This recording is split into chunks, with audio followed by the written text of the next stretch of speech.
Welcome back to the UFO Rabbit Hole podcast. I'm your host, Kelly Chase.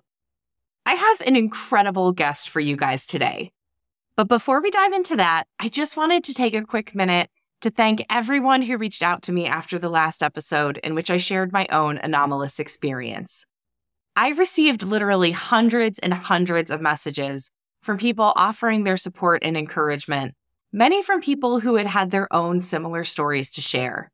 I had been more than a little apprehensive about putting my own story out there, and so to have such an outpouring of positivity and love from this community was so humbling and so deeply appreciated. Thank you from the bottom of my heart.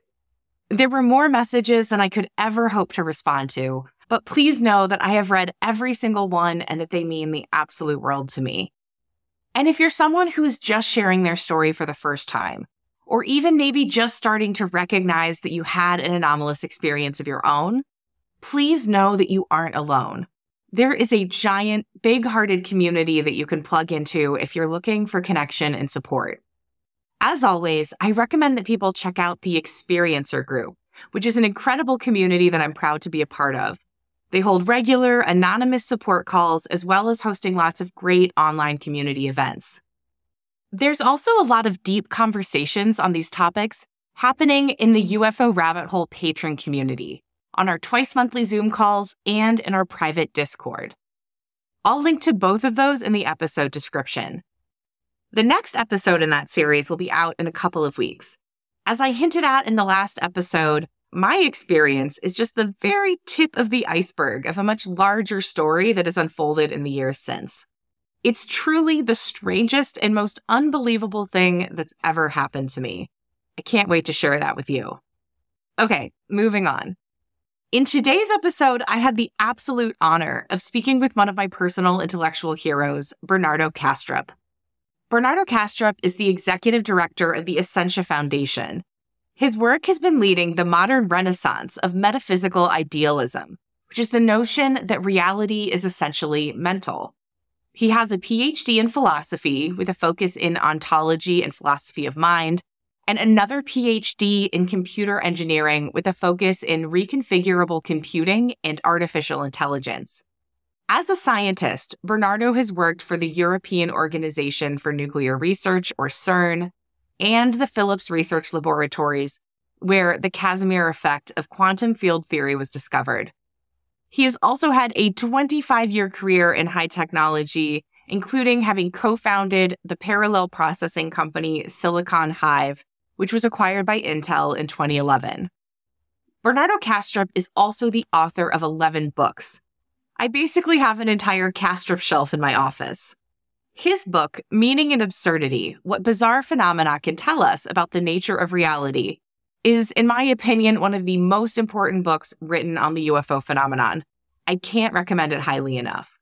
And just a heads up before we begin, if you aren't familiar with Kastrup's thinking on analytic idealism, the first part of this interview might be a little bit challenging. But if you stick it out, I think you'll be pleasantly surprised at how elegantly analytic idealism deals with some of the more mysterious aspects of anomalous phenomena. If you'd like to learn more about analytic idealism, there are some great resources from Bernardo Kastrup himself that can walk you through it step by step. I'll link to those in the episode description. All right, let's get into it. Here's my conversation with the brilliant Bernardo Kastrup. Hi, Bernardo. It's such an honor to have you here. Welcome to the show. Pleasure to be here. Thanks for having me. Oh, absolutely. Well, before we dive into your ideas around analytic idealism, I was wondering if you could maybe share with the audience the story of how it was that you started to really question the basic tenets of materialism or physicalism. Oh, I was a young engineer. I had just worked on some artificial neural networks at CERN as part of the data acquisition system. We didn't use that. We ended up using something else that I was working on as well. But it sort of brought me into the world of artificial intelligent machines. And a couple of years after that, I started thinking, we could build a neuronal network, an artificial one, that was just as smart as physicists in identifying what is the physics that's going on in the accelerator, what would it take for us to make it conscious as well, for the data processing in that computer to be accompanied by experience, just like the data processing in my neurons, my biological neurons. That's how I thought. And after a few years, sort of banging my head against that question, I realized that the question is wrong. It's like asking, what is the marital status of the number 5? It's a category mistake, as we say in philosophy. And the underlying assumption that was wrong, and I realized it, was that experience or phenomenal consciousness is something that arises out of special physical arrangements somehow. That was wrong. And that was the underlying assumption of my thinking. And that's why I was facing an alley without an exit. And, when you bang your head long enough on a wall, at some point to get enough hurt that you take a step back and you reevaluate what you're doing.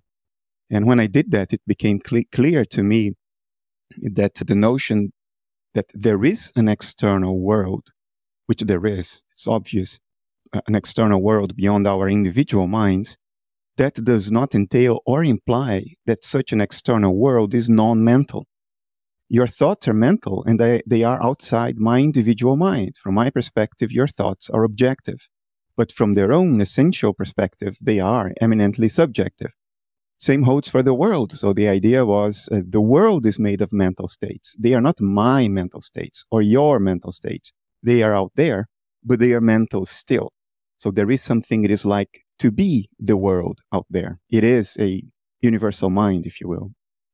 So when we're talking about AI, is it then your opinion that consciousness and intelligence aren't the same thing, that we could create something that is intelligent, but that it wouldn't necessarily be conscious? Well, that these two things are different is pretty established. Intelligence has to do with processing data in a clever way to perform certain functions. Consciousness has to do with there being something it is like to process that data. There is subjectivity attached to the data processing in some way. So they are different. Intelligence can be objectively measured.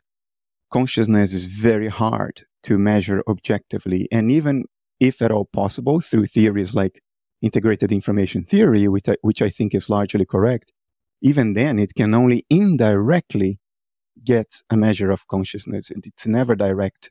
To know that something is conscious, you need to be that something. So yeah, these are different things. And the emergence of artificial intelligence does not entail or imply the emergence of artificial individual consciousness. And I think it will not get there. Silicon computers will never be conscious of their own private inner life. That's not how it's going to happen. It's a leap of faith, ungrounded in reason or evidence, to think that these two things come hand in hand. So after you had that revelation, how did your thinking change and what caused you to arrive at analytic idealism, and sort of what is analytic idealism? Analytic idealism is the notion that there is an external world. It's beyond our individual mind, but it too is mental. It is made of experiential or mental states. It is a big mind out there that presents itself to us on the screen of perception as the inanimate universe, just as my own thoughts and emotions present themselves to you in the form of the matter that constitutes my body. So analytic idealism is the notion that all states in nature are mental, and that what we call matter or physical stuff is a cognitive representation of external mental states. And that's always the case. There is no exception to this. And if you work this out, you realize that it's extremely consistent with all evidence, including evidence that contradicts physicalism or materialism, such as evidence that physical entities do not have standalone existence. You can only speak of a physical entity upon a measurement or an observation. Analytic idealism is consistent with that because it says the states that are measured are not physical, they are mental. Physical states are a cognitive representation of the outcome of an observation, the outcome of a measurement. So, of course, physical states only arise upon measurement because they are a representation of the result of that measurement. So this is analytic idealism. It postulates one extra thing, which is the boundary between my individual mental states and the mental states out there. That boundary is a dissociative boundary. Analytic idealism appeals to the empirically established psychiatric phenomenon called dissociation, in which what is essentially one mind can seem to be many because of inferential isolation. We can go into all the technical details of it, but in a nutshell, that's what analytic idealism is. And why did I spend years of my life thinking this through? Well, it was not to write books, even though eventually I started writing books. My first book was written as a sort of a grand summary for myself of my new worldview, because I was, from very early educated, as a very rationalist, empirically driven mind from very early on. My first job when I was 22 years old was at CERN in Switzerland, a big particle accelerator. So I had this mindset that to relate to the world, I need to have a working theory about what the world is and how I relate to it. I have to have a story in terms of which to make sense of reality. It's very difficult for me to live in a vacuum, in a theoretical vacuum, and just say, well, it's a great mystery, and here we are walking in the mystery. Well, I am psychologically unable to accept that and not fight it. So once I realized that physicalism just didn't add up, because there is no conceivable coherent way to come from physical parameters to the qualities of experience, in order to say that the qualities of experience somehow emerge out of physical parameters. Once you realize that that makes absolutely no sense and leads you to an alley without an exit, you start desperately looking for another way to make sense of what's around you, another way to make sense of yourself, your own mind. And I did that, not to write books, because I desperately needed it. And eventually it converged to what is today analytic idealism. And I had written already extensive notes from myself. When I looked at it after a few years, I thought, there is a book here. So I shopped around and somebody decided to publish it, and the rest is history. 11 books since then. How does analytic idealism relate to, say, the ideas of Donald Hoffman? They dovetail extremely well. Don says nature is an interplay of conscious agents. And what we call the physical world are cognitive representations in those conscious agents. In other words, there is nothing but mental states out there. And there are these different agents that interact with one another. And when they interact, out comes what we call the screen of perception, the world around us. Where analytic idealism makes one step further, although Don has been working on new versions of his theoretical framework that probably will converge here too, and then there will be no point of departure, but analytic idealism will go further and say the conscious agents are themselves reducible to one field of subjectivity. We don't need to have at least two fundamental conscious agents in order to have an interaction between agents and create the so-called physical world. You can boil everything down to one field of subjectivity, and the different dynamics, the different states of nature, which are myriad, incredibly rich, infinite almost. Those are different patterns of excitation of this field of subjectivity. And each pattern of excitation is a particular experience with particular qualities, such as the redness of an apple, the sweetness of strawberries, a bellyache, or the bitterness of disappointment. These are patterns of excitations of the one underlying field. And the one underlying field of subjectivity, which is not limited to me or you, but spans all existence, is the only thing that ultimately exists. Everything else can be reduced to patterns of excitations or geometrical configurations of this underlying field of subjectivity. The moment Don brings his theory from interactions between conscious agents to something else that grounds the very conscious agents in a unity, that's the day when he and I will be saying the same thing in different way. I in the language of philosophy, he in the language of science. That's such an important point, I think.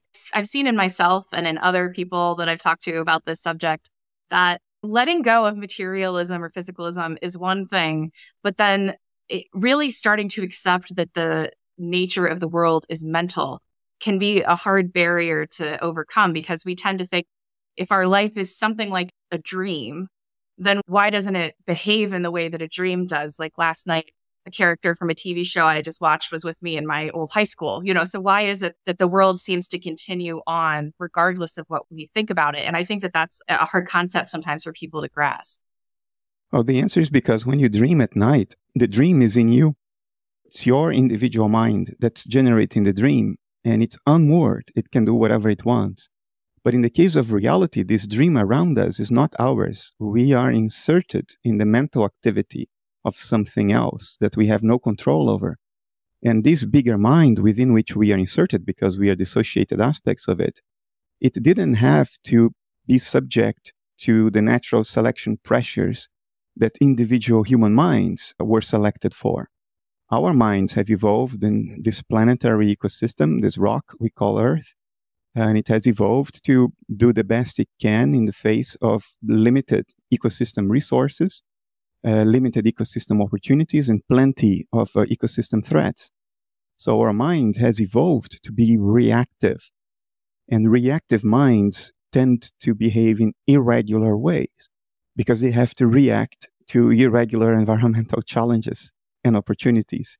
And our dreams reflect that. Our dreams are sort of crazy. They are not unpredictable. If you study depth psychology, you realize that our dreams are fairly mechanical too, even though we don't experience them like that. Our dreams are very predictable, but they come across as being unpredictable because they are the product of minds that evolved to be reactive. Now, the mind of nature at large didn't evolve in a planetary ecosystem. It didn't have to fight for resources. So it is regular. What it does is a product of what it is, of its, to speak psychological language, what it does is a reflection of its universal archetypes. It does what it does because it is what it is. And because it's not inserted in a challenging ecosystem, it always does what it does because it is what it is. It doesn't have to react to external challenges and opportunities. It just expresses itself regularly and spontaneously. And therefore, the laws of physics are very regular and predictable because they are representations in the screen of perception of the internal mental dynamics of this mind that surrounds us. As you've kind of gone through all of this thinking, you have ended up writing a fair amount about the UFO phenomenon. So what is it about the UFO phenomenon that fascinated you and caused you to kind of, you wrote your book, Meaning and Absurdity, mostly really focusing on the UFO phenomenon. What did that look like for you? Well, I had a sighting when I was, I think, 10 years old. I don't remember exactly when that occurred, even though I remember the event very well. And that always stayed with me. That particular memory from childhood, that one absurd event that I never registered as a dream. Can I put my hand on the Bible and swear to you with 100% certainty it was not a dream? No, but then I couldn't do that for any other memory of my childhood. For all I know, I dreamed it all up. But this one feels to me as real as any other real event of my childhood. And it stayed in my mind how reality that seems so predictable and regular and well-behaved suddenly can go haywire, can become crazy, inconsistent, incoherent. How does that happen? What the hell is this? That stayed with me. As a kid, I was even annoyed when I saw that thing, which fascinates me more than the thing itself. Why a 10-year-old gets pissed off when he sees a UAP. I mean, I would imagine that a 10-year-old becomes afraid or experiences awe and surprise, extreme curiosity. I didn't have any of these. I was not afraid. I was not curious. I was not in awe. I was pissed off. It's like that thing was breaking the rules of the game we agreed at some point to play. It was bloody cheating. And I wanted it to get the hell out of there. So that stayed with me, and I, every now and then I come back to it and try to account for it in a naturalistic way. I really identify with that because I had actually been doing this podcast and spending all of my time on UFOs for over a year before I realized that I'd actually had another UFO sighting when I was 21. But because it didn't look like what I thought a UFO should look like, and because I just didn't know even what to do with the memory at all, I just kind of forgot about it. Like I didn't forget about it. I would think about it sometimes, but it's weird how UFOs in some ways kind of repel our attention. Yeah. And like we don't want to engage with them on some level. Yeah, exactly the same thing happened to me. As a kid, I thought UFOs were lights in the night sky. Now, this thing happened at noon in a bright sunny day, and it had no lights. It was pretty opaque, whitish, silvery, but rather opaque And it was absurd. It had these little strips behind it that were flapping around. It's like a cartoon on Sunday morning on television. So it wasn't what I associated with the idea of a UFO. And it flew 3 meters in front of my head. I know it because there was a tree on the other side and it flew in front of the tree. And the tree was like 5 to 10 meters away from me. So that thing was almost at an arm's length reach in front of my eyes. And it was about a meter long. So it was not at all what I expected. I grew up with close encounters of the third kind. UFOs are lights in the night sky and they move, they are dynamic, they're beautiful, they're shiny. Not that absurd thing, at noon with the sun shining bright in a blue sky. And then afterwards, although the thought always remained with me, it is amazing how much it does not influence your life to the extent that you would expect. I was never looking back think, oh my God, that happened to me. No, I am incredibly, there's a French word, I don't know if it's acceptable in English. There's a French word called blasé. I'm very blasé about it. Like, I don't care much, about that particular mystery. What stayed with me was the annoyance, that curiosity about why was a 10-year-old kid annoyed? Of all things you could experience, why annoyance? That stayed with me. But I went on to work in particle physics, computer engineering, and none of that was informed at all by that sighting. I don't even find it, the sighting itself, I don't find it surprising or mysterious. I don't know why, because obviously it is mysterious. What stayed with me is the surprise about my reaction, not about the thing in itself. The thing in itself, it's amazing how blasé I am about it. It's like, whatever, it's just one of those things. Who cares, Didn't obey the laws of physics, but no, I'm not going to die because of it, I don't need to understand it. It's not important. It's like there is something in the back of my mind saying, the thing as it is, it's not important. Don't spend your time bothering about explaining that thing. Doesn't matter. What is interesting is why you reacted the way you did. That's what stayed with me.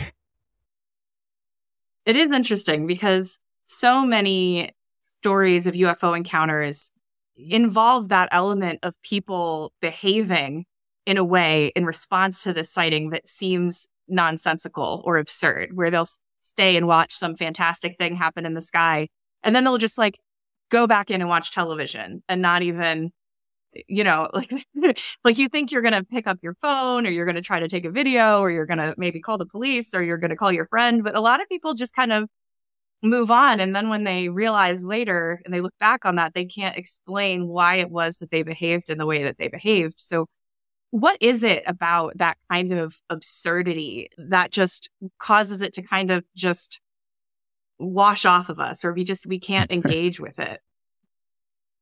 If only I knew the answer to that, Kelly. I can speculate more or less in an informed manner, not because I'm a philosopher and a scientist, but because I experienced the thing. It has something to do with the lost memories. I mean, I'm hardly saying anything here because I'm not telling you how or what do memories have to do with it.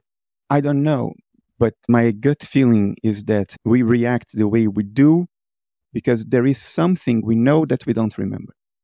And if we remember that, we would go like, oh, of course I reacted the way I did. Know what I mean? So there is a memory there that informs our behavior, but cannot be accessed meta-consciously. We cannot access that memory introspectively, but it is there in the body informing how we behave. Just like so many other memories do exactly that. Your childhood traumas that you don't remember, they inform the way you react to things, how you feel about things, what you're afraid of, what you're not, who you fall in love with, who you don't. These are all the behaviors triggered by memories that we can no longer access introspectively. And that's what I recognize. I recognize this pattern that in some instances are very easy to account for. If when you're 3 years old, a dog bit you, and even if you don't remember that, when you're a 30-year-old and there is a dog barking, you experience fear. And you don't remember that a dog beat you. So I think I identified the same pattern here. I was annoyed with that thing because there is something we as humans don't remember, but which nonetheless informs our behavior from a very, very deep level inside our minds. But I don't know what it is. So I guess it could be that if we share this mental world together, that maybe things like UFOs are coming from somewhere outside of that, and we just don't have what it takes to deal with it, maybe? Or well, to put UAPs or UFOs together with analytic idealism, I think where it does help, where analytic idealism does help, is that most people, if you look at all the testimonies like Jacques Vallée collected over the years, you see that the phenomenon has as many physical characteristics, like can be picked up by radar. It can dump material on the floor, on the ground that can be collected, can be photographed. But it has as many physical characteristics as it has mental characteristics. People experience emotions, feelings, and messages in their own minds when they are observing a UAP, messages that were not conveyed through words or anything. There seems to be some form of telepathy involved. The very behavior of the phenomenon seems to acquiesce to our expectations. The phenomenon takes the shape of the expectations of a certain juncture in history, in a certain culture. At some point, the phenomenon were fairies. At another point, late in the 19th century, it was airships. And then it became flying saucers. And then triangles, which resemble stealth bombers. So the thing seems to take the clothing that appeals to us symbolically at a certain juncture in history, given a certain cultural milieu. This is mental stuff. Mental stuff behaves like this. Your dreams evoke symbolic meaning by taking on the clothes of the cultural paraphernalia that you can relate with. That's how dreams operate. That's even how near-death experiences operate. If you're a Hindu, you see Krishna. If you're a Christian, you see Christ. But the figure behind that is doing the same thing, has the same kind of patterns of behavior. The UAP seems to have that. I don't know whether what we call UAP is one or more phenomena. In saying what I'm saying now, I am assuming that it's one. So I'm attributing those mental characteristics to all instances of the phenomenon. Many instances certainly have that. Now, under materialism, this is difficult to account for.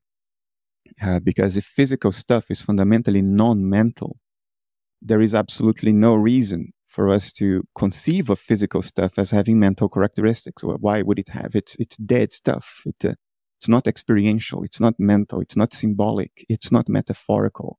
It doesn't react to our own inner mentation. It is what it is, regardless of our culture, regardless of what point in history you are. It doesn't change because we don't believe in fairies anymore, but we believe in spaceships. Physical stuff doesn't change because of that, but mental stuff does. So analytic idealism can help us make sense of these dual characteristics of the phenomenon. They are as much physical as they seem to be mental. Under analytic idealism, what we call physicality is a representation of mentation. Everything is inherently mental. So it should come as no surprise that the phenomenon has mental characteristics and physical ones, because that's how we represent external mental characteristics. That's what we do. And that's what matter is. It's a perceptual representation of inner mental processes. So their analytic idealism can go a long way in helping dissolve contradictions that we project onto the phenomenon because we have these materialist biases and unexamined assumptions and prejudices. We think that it's incoherent for the thing to be both mental and physical. The moment you realize that inconsistency is a projection of our own lack of understanding, and that nature as it is in itself is mental too. Actually, it's only mental. Physicality is how it appears, that mentation appears to us. If you understand this, then there is nothing incoherent about the phenomenon. It can still be a very natural, real thing going on out there. In your book, Meaning and Absurdity, you talk about the UFO phenomenon as the call of the absurd. Can you talk a little bit about what kind of meaning we can find in these kind of absurd and incoherent experiences? Philosophically, And it is pretty rigorous. It's pretty academic, what I'm about to say. Logic is an arbitrary set of assumptions, of axioms.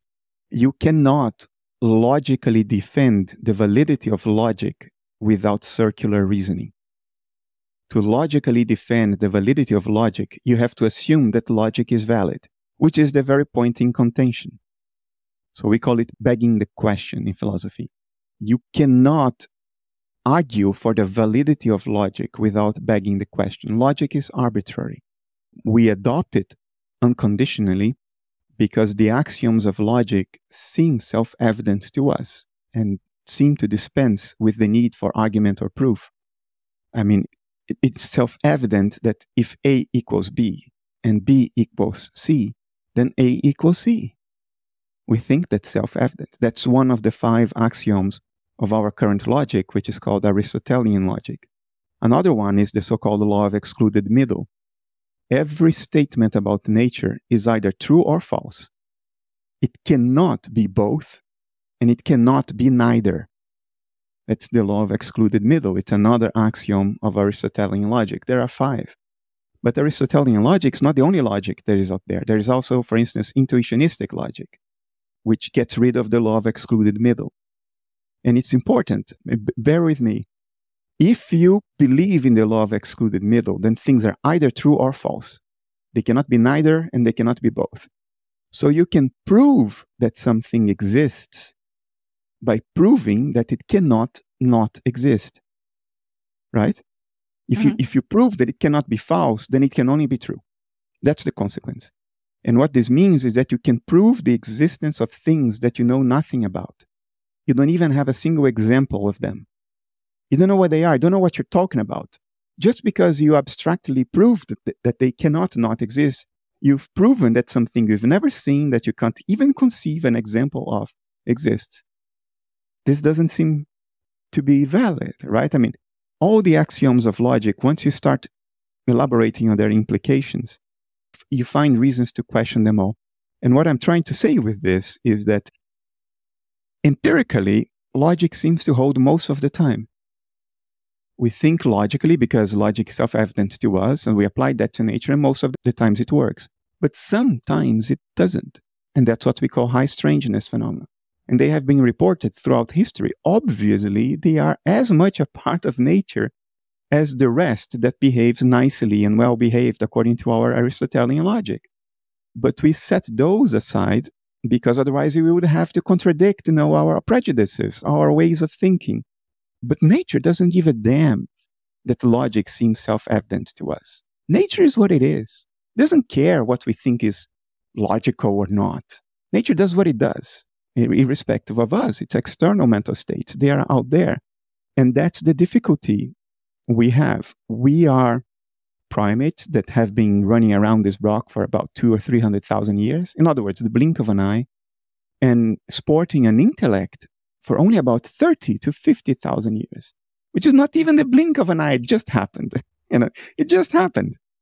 And we think that this extremely young newborn of an intellect can make sense of everything that is salient about nature. And if there are things that it cannot make sense of, then those things cannot exist. It's incredibly silly. It's absurd. So I think that the invitation from nature is to confront us, which it has been doing since the dawn of time, with things that do not behave according to what we think they should be doing or not. It's stuff that doesn't behave according to our logic. The invitation is, have a better look. Review your assumptions. Review your prejudices. There is more going on between heaven and earth than is dreamed of in your philosophy, Horatio. And that's what we have to keep on reminding ourselves of. It's very comfy, but also arrogant to say, well, I understand things, and whatever I seem to be unable to understand, it's not true. Yeah, then you go to sleep well, but you're just fooling yourself. You're making a clown of yourself. That's not the right philosophical or scientific attitude. Thank you for that.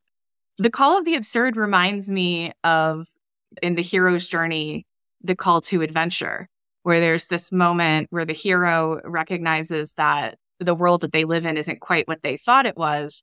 And if they accept that call, which as we're talking about, a lot of times we don't accept that call. We hang up. We're like, no, thank you. But if you accept that call, that it kickstarts this process, much like in the hero's journey, where you kind of have to face that new reality and integrate it in some way. And so I've long wondered if maybe the reason that we like the hero's journey so much, the reason that it kind of appears everywhere, is that maybe it's some kind of algorithm of consciousness or something like that that's meant to push us in those directions. I wonder what you think of that. Absolutely. I mean, Jacques Vallée's work on the control system, there it is. It has everything you need to know. Maybe my only caution about Jacques' work, as it was in the 70s when he came up with the idea of the control system, is that in the 70s, he seemed to be pretty negative about it. He positioned it as a malicious thing, or at least that's what comes through in the book. Maybe he didn't intend it that way, and maybe it's my fault that I read it that way. It could be my own prejudice. But I read his 1970s books as talking about this control system with an underlying suggestion that it is malicious, it's manipulative, as opposed to being a natural feedback mechanism of the great consciousness that reality is. Consciousness that is trying to figure itself out, because that's what minds do. Minds trying to figure themselves out. And if the mind of nature is trying to figure itself out, then it will have a built-in, autonomous, instinctive control mechanism to expose itself to those parts of itself that it still has not got a handle on, that it still didn't make sense of. And that's the control system. It's a control system that doesn't allow us to become very comfortable with a partial story about what's going on. It wants us to go further. It wants us to get to the bottom of things. And why does it want it? Because that's what we want. That's what minds do. This is a primordial archetype of mentation that minds try to figure things out, especially themselves. So to me, this control mechanism is woven into the very fabric of nature, which is a mental fabric. Nature wants to figure itself out. And when it realizes that some parts of it that are in a good position to make steps forward got stuck in a local minimum because they found that, okay, this is comfortable where we are, and there is still some weird stuff, but we pretend that it doesn't exist. When we find ourselves in this position of sort of settling in, it ramps up the antique. It tries to kick us out of that local minimum in order to give us a chance to find the global minimum, a deeper, more nuanced understanding of what's going on, more self-aware, more sophisticated understanding of what's going on without or with less prejudice, with less unexamined assumptions. So to me, this control system that Jacques wrote extensively about, it's not malicious. It's as part of us, and it's part of nature at large. It's instinctive. It's an archetype. It's nature at its best. It's morally neutral. It's just trying to figure itself out. It's not malicious, not trying to deceive anyone for the sake of deceiving. It's just that sometimes to dislodge minds from a certain local minimum, you need some form of spell, some sort of enchantment to confront those minds with things that those minds are not yet ready to account for, and therefore dislodge those minds. To me, that's what's going on. But I don't have any more evidence for it than you can find in Jacques' books. I really agree with that read of the control mechanism. One thing I will say, though, is that so before I got into all this weird UFO stuff, I was a marketer. And so I actually really came to the idea of the hero's journey as some sort of like an algorithm or a technology, because I found that it was really good at driving people to particular actions. I've always said marketing is like psychology for sociopaths, and I'm glad I don't do it anymore. But it does seem like it can be weaponized against us in some ways. I agree with you that I don't think that that's what these high strangeness events are necessarily doing. But I think that you can see in our media and that sort of thing that it can be used, at the very least, to very much distract us, if not to control what we think about things sometimes. Of course, this is a very human thing. And then the airwaves are saturated with it. This began after the Second World War in the West, because the Germans figured out what PR is. Propaganda. And at the time, it was made possible for the first time because you had radios. And already early TVs, but radios were the thing. And unlike print, in which, at least at the time, writing was sober, didn't have much emotional nuance to it. With radio, you're communicating not only with words, but with inflection, with tone. You communicate so much more. There are so many layers of meaning with radio, which Hitler used to maximum effect. He was an extremely good orator. He would mobilize this archetypal forces in a people that was suffering at the time. Germany was suffering from hyperinflation because of the conditions in which the First World War ended.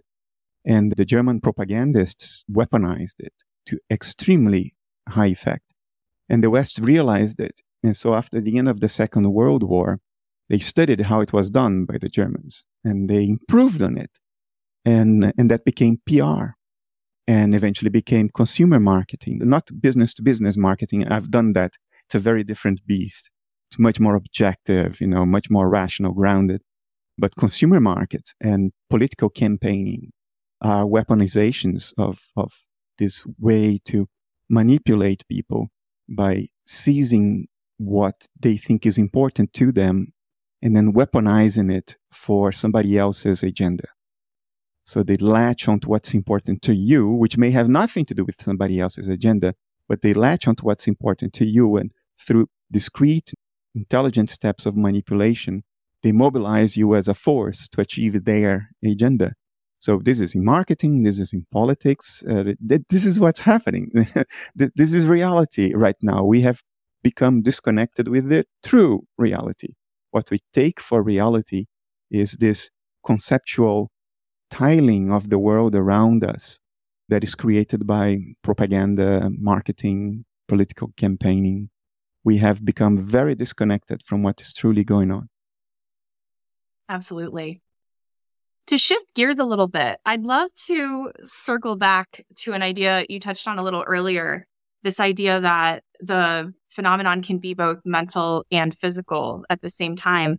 You recently wrote an article on UAPs and non-human intelligence where you actually argued that we're perhaps looking at two different phenomena when we're looking at nuts and bolts UAP versus kind of the more high strangeness events. And I was wondering if you could talk about that a little bit. Yeah, that is a tentative hypothesis that we are talking about two things here.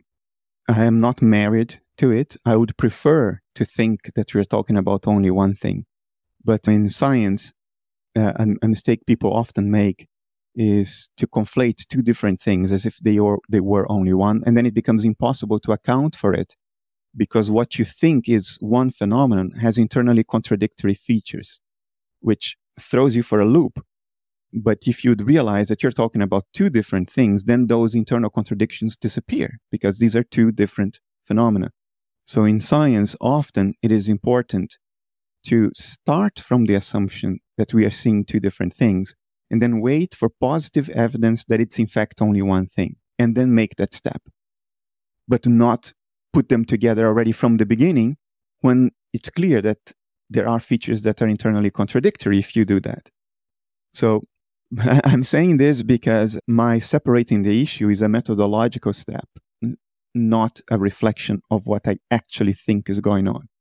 But the methodological step is important because the high strangeness part of the phenomenon, although it has obvious physical characteristics, like it can be picked up by radar, it can be photographed, it leaves physical traces that can be brought to a laboratory and analyzed.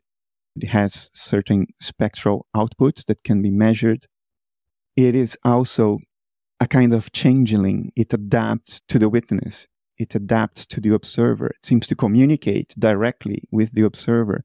And those are the high strangeness aspects of the phenomenon that seem to violate not only physics, but our very logic, which may be the very point of the control system, by the way. It needs to do that if it is to dislodge us.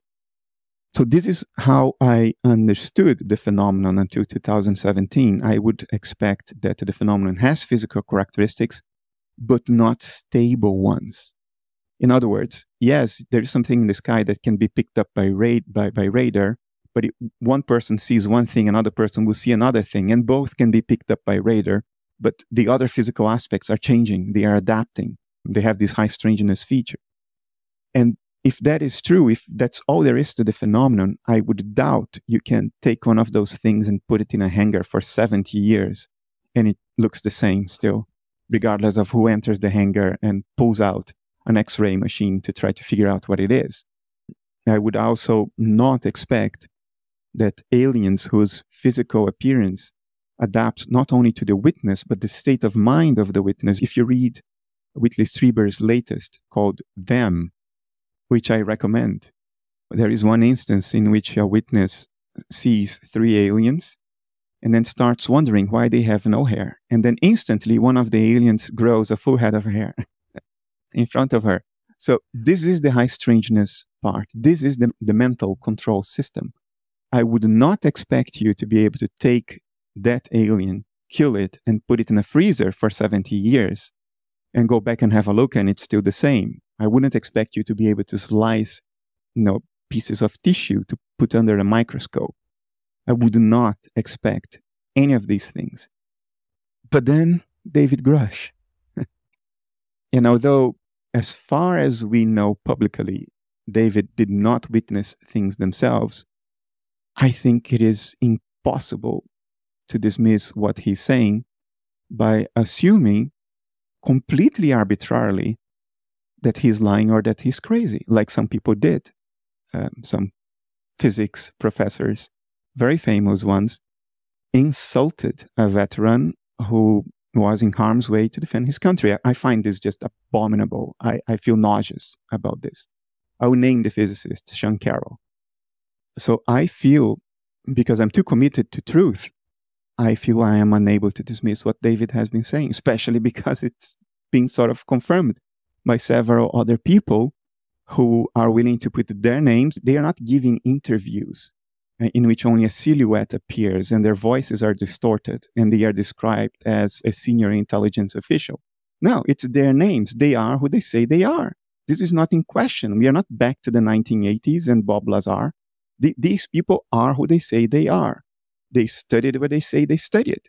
They worked where they say they worked. None of this is in question. And it's the first time that this happens. So I find it impossible not to take it seriously. But that raises the question, if these things are in hangars for 70 years and in freezers for 70 years, is this the same thing as the high strangeness phenomenon? My methodological answer would be to say, forget about what I think or what you think. Methodologically, we have to start by saying they are two different things, and we have to wait for positive evidence that justifies merging them. That's my point. Absolutely. I love that you brought up Whitley Strieber's book, Them. It's one of my favorites. And something that I admire so much about Whitley is that he's able, not just able, he's really lived his life kind of in the midst of the highest of strangeness. And yet when we were out at the Soul Foundation conference in November, Whitley stood up and made the point that we actually don't have evidence to directly link the nuts and bolts UAP phenomenon with the abductions and high strangeness and all of that. So I think that this methodological choice that you're making is actually a really important one, because they could be the same phenomenon, but we don't have any strong piece of evidence to link them. We notice that they're kind of similar-ish because there's stuff that comes down from the sky that we don't quite understand. I find that very fascinating. But if we follow that line of inquiry, you kind of put forward a hypothesis in that paper about what the nuts and bolts phenomenon could be if, in fact, we're talking about two different things. And I was wondering if you could talk about that a little bit. What the nuts and bolts could be. We have this popular notion that we understood pretty much how life evolved on this planet, and we figured out all the creatures that ever existed, what they were capable of and not, because we have an extensive fossil record and we have genetic analysis, and these things that lived before left remnants. So whatever happened that we have no remnants indicating, then it didn't happen, right? Because if it had happened, we would have some archaeological evidence, some evidence in the fossil record, the geologists at some point would have found. This is naive. The Earth's crust, especially the ocean crust, the continents sort of float on top, but the ocean crust is recycled every tens, maybe 100, maybe 150 million years. In other words, whatever was at the bottom of the oceans, which is 2/3 of the planet's surface, whatever was on the bottom of the ocean, after 150 million years, it has been recycled. It has gone down into the mantle. It has been melted into nothing, become mineral again, and re-emerged through volcanic activity. In other words, no remnants on the ocean crust from more than 150 million years ago would have survived. Whatever happened on this planet's crust in the oceans more than 150 million years ago is not there to be seen. It has been reforged in the cauldron of magma under our feet. Even the continental crust, which is recycled more slowly, so we can still find stuff from 1.8 billion years ago in some places like Iceland. Only few places where the crust has not been recycled for 2 billion years. So it recycles more slowly, but even the continental crust is recycled too. Hawaii is being recycled every day. And the Mediterranean, the Ring of Fire in the Pacific, this stuff is being recycled. So it is entirely plausible and consistent with the evidence that we do have that there could have been other animal species on this planet. There has, since the Cambrian explosion billions of years ago, that have evolved to become intelligent, to develop a civilization, to develop technology, and then died because of any of the myriad things that can put an end to any civilization, like solar storms, supernova explosions in our galactic neighborhood, comet or asteroid impact, which wiped out the dinosaurs, a runaway climate change, which has happened several times before. The Earth was once a snowball. Very few people know. But about 2 billion years ago, the Earth was a snowball. Pandemics. There are any number of things can end a civilization. And we know from our own case that a species that has become intelligent, like ours, 30,000 years ago, we've developed the ability to think conceptually, symbolically. That's when we became intelligent. In 30,000 years, you can have the birth of intelligence, the full development of a technological civilization that goes to space, its end, and then no traces being left behind after 150 million years. Now, the Earth has been around for 4.5 billion years, and life has been on it for 4 billion years. 150 million years to erase the remnants, say, of an aquatic industrial civilization is nothing. Could have happened multiple times over. There could have been animals on this planet that are not aliens, but which have developed technology at an industrial scale, and they would have left no trace behind. This is called the Silurian hypothesis, and it has been published for the first time in an academic journal in 2018. If this happened, and any of the myriad things that could put an end to a civilization then happened, there would have been remnants. Just like if we end tomorrow in a nuclear war or asteroid impact or solar storm, if we end tomorrow, some of us will leave.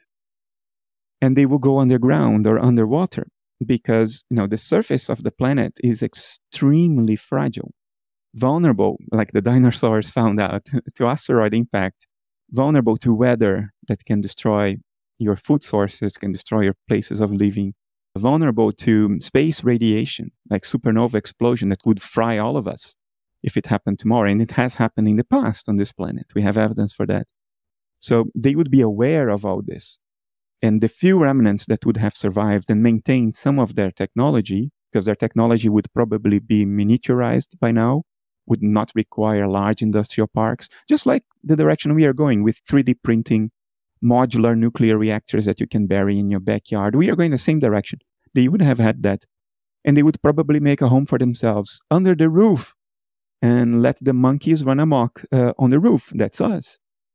So it is entirely plausible and natural, and it requires nothing that we don't know has happened before. We know this planet can generate intelligent life. We know civilizations can evolve and go extinct in a mere 16,000 years, 12 maybe. We know all of this.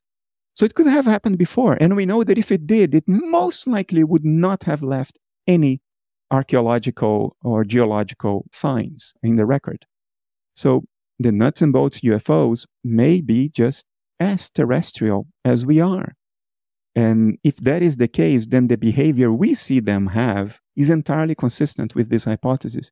Because, aliens from another planet don't need to come here all the time to do a survey of the planet and the human species. They have been doing this for thousands of years. You don't need that. You don't need to be here all the time for a survey. But they are here all the time. And they seem to be exquisitely interested in military activity, in nuclear sites. In other words, stuff that can ruin the house.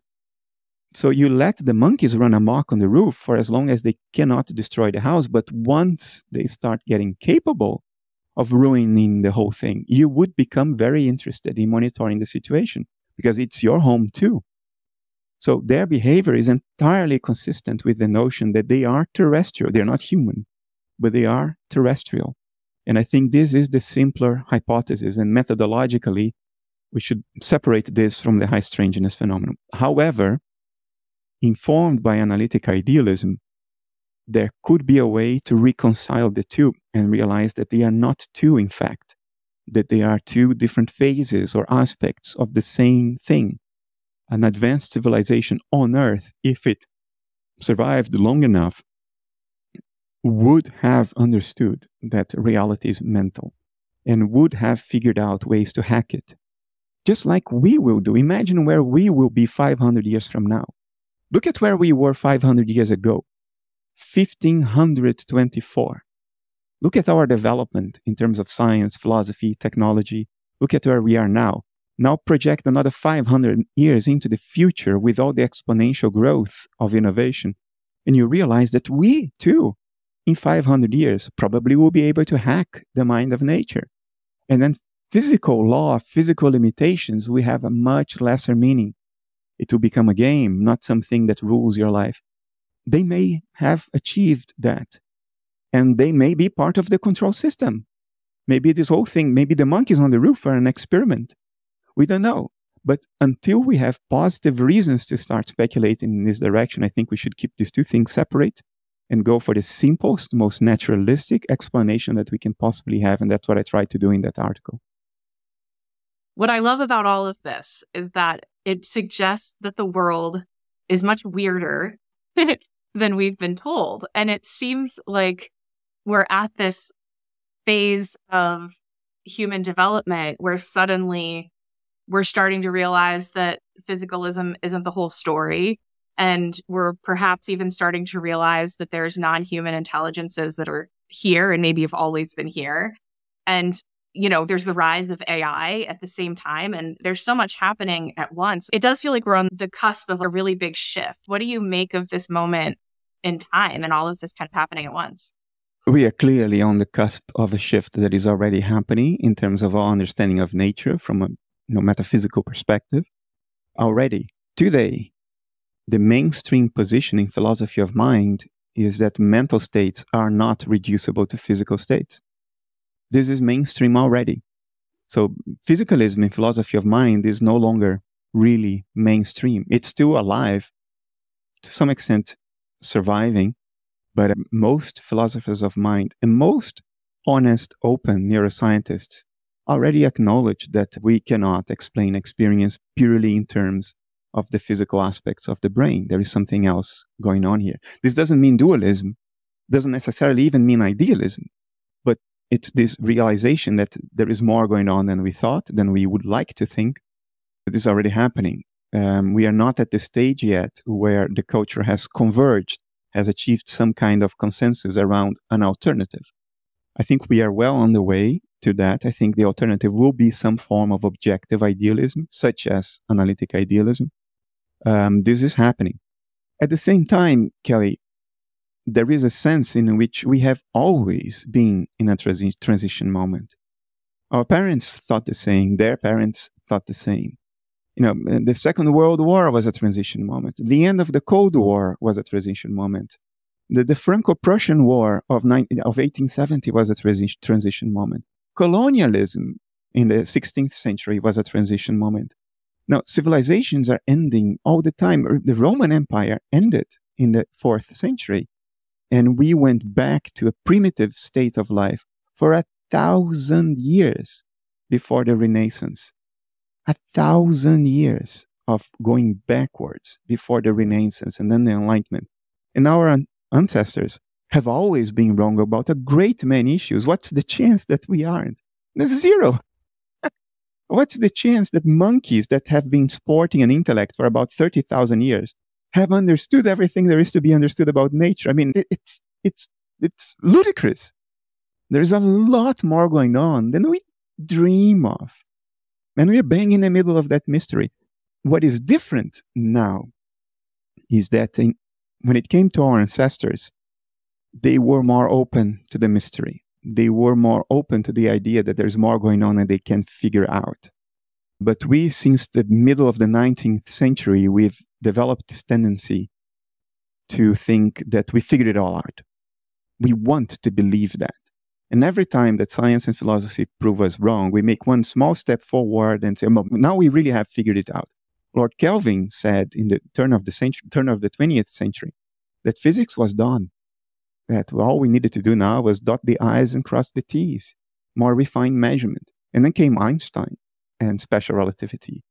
And then came Bohr and the other folks with quantum mechanics. How wrong could the man have been? Poor Lord Kelvin.